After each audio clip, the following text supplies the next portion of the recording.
voglio mostrarvi come sono stati ridotti questi bulloni o dadi ruota. Guardate, spigoli consumati, smussati, superfici di presa deformate, danni causati sicuramente da un serraggio eccessivo e completamente fuori controllo.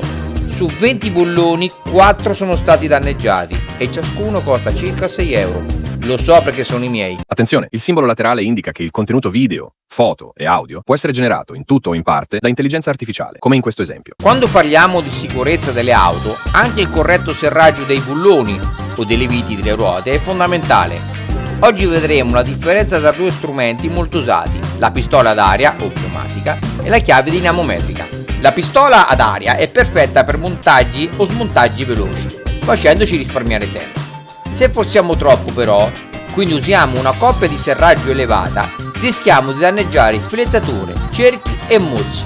Inoltre, se non serriamo in modo uniforme, possiamo avere vibrazioni o addirittura che la ruota si stacchi dal mozzo. La chiave dinamometrica permette di applicare esattamente la coppia indicata dal costruttore ed espressa in Newton metro. Ogni bullone o vite viene serrato in modo uniforme, riducendo al minimo i rischi descritti in precedenza. La chiave dinamometrica quindi si imposta sul valore corretto e il serraggio avviene con lo schema a stella, distribuendo la pressione in modo equilibrato. Le differenze principali incidono quindi su velocità e sicurezza.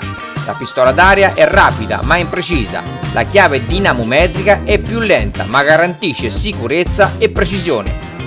Corretto quindi usare la pistola d'aria per avvitare o svitare e velocizzare il lavoro, ma il serraggio finale deve essere sempre fatto con la chiave dinamometrica.